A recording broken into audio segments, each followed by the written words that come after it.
Bismillahirrahmanirrahim. Bismillahirrahmanirrahim. Assalamualaikum warahmatullahi wabarakatuh. Alhamdulillah. Alhamdulillahirabbil alamin wassalatu wassalamu ala asrofil anbiya'i wal mursalin sayyidina Muhammadin wa ala alihi wa sahbihi ajma'in, amma ba'du.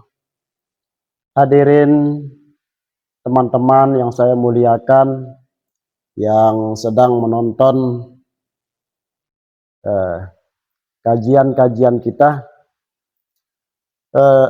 sekitar kalau tidak salah 5 hari yang lalu saya mengupload video yaitu tentang bab yang membatalkan wudhu, yaitu apakah menginjak kotoran itu dapat membatalkan wudhu atau tidak.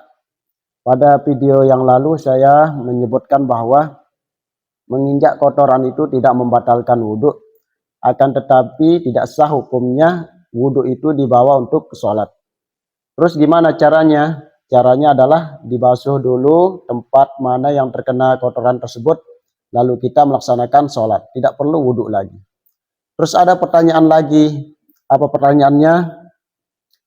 Kenapa menginjak kotoran itu tidak membatalkan wudhu, padahal kotoran itu kan najis? Nah, jadi kita akan jawab sekarang. Di sini teman-teman sekalian, saya akan menjawabnya yaitu memakai kitab, yaitu di sini nama kitabnya Safinatun Najah, tapi di sini terisi 3 kitab. Yang di sininya di atasnya ini kawan-kawan ada garis di sini namanya Safinatun Najah. Yang di sini yang di bawahnya pinggir namanya Riyadul Badi'ah. Yang di tengahnya baru Kasyifatus Saja. Jadi Kasyifatus Saja ini adalah penjelasan dari Syekh Nawawi Al-Bantani. Jadi yang saya baca adalah yang pinggirnya ini yaitu yang Riyadul Badi'ah. Jadi di sini kenapa menginjak kotoran itu tidak membatalkan wudhu, padahal kotoran itu kan najis. Contohnya seperti kotoran hewan, kotoran apapun itu, baik kotoran maaf cakap kalbun atau khinzir dan lain sebagainya. Jadi yang membatalkan wudhu itu ada 4, teman-teman sekalian. Mana dia? Al-awwalu, bermula yang pertama di dalam kitab ini, khuruju syai'um min qubuli awid duburi, yaitu keluar sesuatu dari 2 jalan. Mana dia 2 jalan tersebut? Yaitu kemaluan depan dan kemaluan belakang. Baik itu berupa kentut, bau berupa kotoran, kencing, air wadi, air mazi, dan lain sebagainya. Wa in kharaja kohron, walaupun keluarnya dalam keadaan terpaksa. Misal kita paksa diri kita kentut, paksa diri kita kencing, maka batal wudhu. Wa kana, dan ada dia syai'un, sesuatu, tahiran itu suci, illal maniyu, illal maniyu syakhsul khariju minhu awwala marratin, kecuali air mani seseorang yang keluar 1 kali. Jadi air mani itu teman-teman tidak membatalkan wudhu.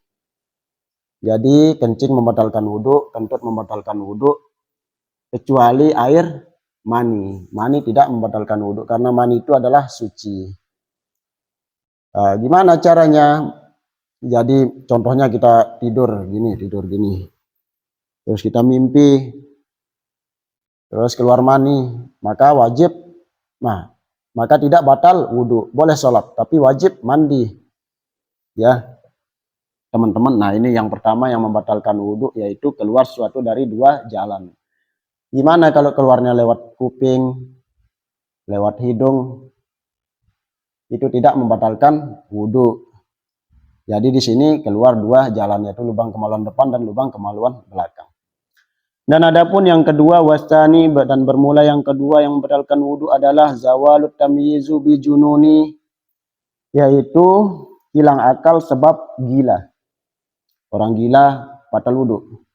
Au sukrin atau mabuk, misal mabuk dia naik kendaraan mabuk, maksudnya mabuk dalam artian hilang akal, ya bukan muntah. Au marodin atau sakit hilang akal. Au nomin atau tidur, orang tidur kan hilang akal. Illa min nama kecuali illa man nama kecuali tidurnya seorang yang tidur mungkinan, yaitu dalam keadaan tetap. Maq'adahu mim maqrabihi, yaitu kepada tempat duduknya dari orang yang duduk. Jadi orang yang tidur itu batal wudhu teman-teman, kecuali tidurnya duduknya kayak mana? Duduknya gini, bersila. Nah, kayak gini, dia tidur gini, tapi dia duduknya di lantai yang tempat tertutup. Kalau di bawahnya dia tidur ada lubangnya, maka batal wudhu. Tapi kalau dia di lantai tidurnya kayak gini, maka tidak batal wudhu. Tapi kalau tidurnya miring, baring, itu batal wudhu, teman-teman. Jadi ini yang kedua, teman-teman, yang membatalkan wudhu adalah hilang akal. Sebab gila, mabuk, sakit, atau tidur dalam keadaan terlentang. Kecuali tidurnya tetap, pantatnya itu tetap kepada lantai, tidak membatalkan wudhu.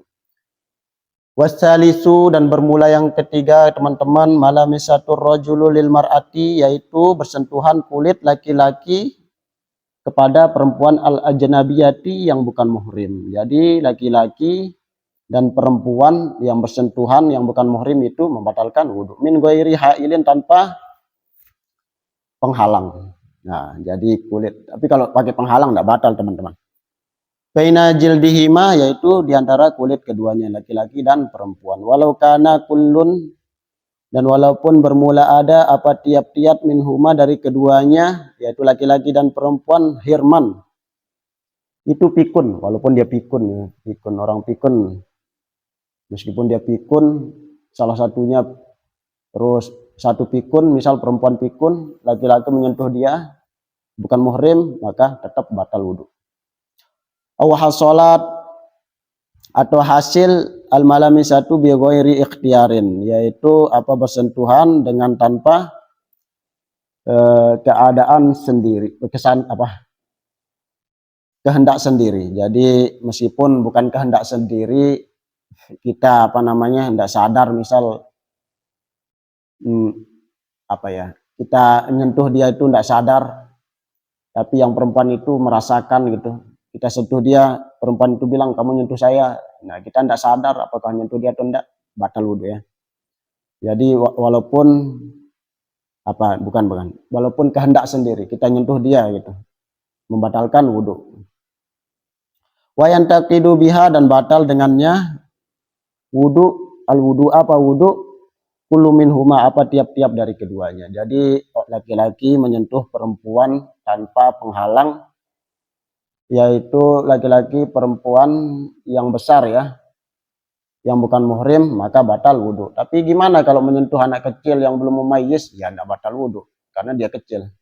Tapi kalau dia sudah mumayyiz, sudah balik, apalagi sudah besar, ya sudah balik ya, bukan yang sudah mumayyiz, yang sudah balik, bersentuhan tangan, maka batal wudhu. Tapi kalau dia belum balik, ya tidak batal wudhu, tanpa penghalang. Terus di sini mana dia perempuan yang bukan muhrim itu? Perempuan yang bukan muhrim itu contohnya orang lain, misalnya istri juga, itu bukan muhrim, itu istri itu. Istri itu adalah hubungan yang sah atau hubungan yang halal. Sepupu itu bukan muhrim. Apa itu muhrim? Muhrim itu maksudnya orang yang haram untuk dinikahi. Contohnya seperti ibu, bapak, abang, adik, itu bukan muhrim. Saudara sesusuan, ponakan, itu bukan muhrim.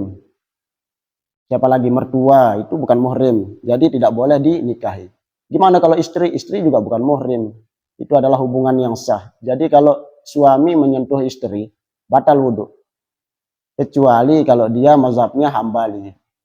Kalau Hambali tidak batal wudhu, tapi dengan syarat tanpa syahwat. tanpa rasa. Nah, ini yang ketiga kawan-kawan yang membatalkan wudhu, yaitu bersentuhan kulit laki-laki dan perempuan tanpa penghalang. Dan adapun yang keempat, masul qabulul adamiyu, yaitu membatalkan wudhu menyentuh kemaluan manusia, baik laki-laki maupun perempuan. Kemaluan disentuh maka membatalkan wudhu. Aw halqati duburihi, atau bundaran duburnya. Nah, ini kemaluannya disentuh batal wudhu, atau bundaran duburnya.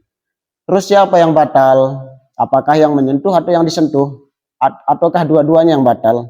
Jadi yang batal wudhunya adalah yang menyentuh. Yang disentuh tidak batal, gitu ya. Bibatonil kapi, dengan dalamnya telapak tangan.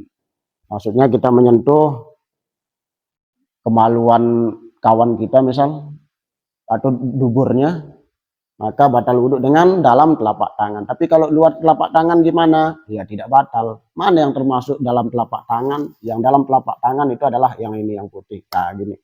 Nah, luarnya ini berarti bukan telapak tangan. Bukan dalam telapak tangan. Kalau yang ini nyentuh kemaluan tidak batal wudhu karena luar telapak tangan. Tapi kalau dalam telapak tangan membatalkan wudhu. Nah, gitu ya teman-teman. Gimana kalau pakai kaki? Ya tidak batal wudhu. Karena kan yang disebut di sini adalah dalam telapak tangan, bukan telapak kaki. Nah, gitu ya. Bila ha'ilin, tanpa penghalang. Nah, kalau dia pakai alas ya tidak apa-apa. Walau ma'asahwin, walaupun beserta lupa ya, walaupun lupa, maka tetap batal wudhu. Au ikrohin, atau terpaksa, dia terpaksa megang kemaluan kawannya, maka batal wudhu. Wayan taqidu bihi, maka batal wudhunya. Wudhunya almasu, orang yang menyentuh pakot saja. Illa ingkana, kecuali apabila ada masul bainar rojulu, apa menyentuh diantara laki-laki wal unsa, dan perempuan, al ajnabiyati, yang bukan muhrim. Fayantaqidu bihi, maka batal wudhunya. Wudhu dengannya menyentuh laki-laki dan perempuan, bersentuhan tangan. Nah, maksudnya bersentuhan wudhu'uhuma, apa wudhu dari keduanya. Jadi kalau laki-laki dan perempuan bersentuhan, jangankan bersentuhan kemaluan, bersentuhan tangan kulit saja batal wudhu gitu. Maka batal keduanya. Kalau laki-laki dan perempuan bersentuhan. Tapi kalau sama laki-laki megang kemaluan kawannya atau dubur kemaluan kawannya, yang batal ya yang megang gitu ya. Kama sabako, seperti keterangan yang telah lalu, ya, yang telah lewat. Jadi kawan-kawan, di sini yang membatalkan wudhu itu ada 4. Jadi sudah diterangkan di sini kenapa kotoran itu tidak membatalkan wudhu padahal najis. Nah, jadi sudah diterangkan di semua kitab. Yang membatalkan wudhu itu yaitu ada 4. Yaitu yang pertama, keluar sesuatu dari 2 jalan. Nah, sudah kan, seperti kentut, buang air kecil, kecuali air mani. Dan yang kedua, hilang akal sebab gila. Atau yang ketiga yaitu menyentuh bersentuhan kulit laki-laki dan perempuan. Yang keempat yaitu menyentuh kemaluan manusia dengan dalamnya telapak tangan. Nah, ini tidak disebut di sini menginjak kotoran membatalkan wudhu, tidak disebut. Jadi kalau tidak disebut berarti menginjak kotoran tidak membatalkan wudhu. Tapi wajib membasuh mana yang terkena kotoran lalu sholat. Nah, gitu ya, tidak perlu wudhu lagi. Nah, mungkin sampai sini kawan-kawan, semoga jelas ya. Yang saya sampaikan kurang lebihnya mohon dimaafkan. Sekian dari saya. Allahumma fiq wal hadi ila sabil rasyad. Wassalamualaikum warahmatullahi wabarakatuh.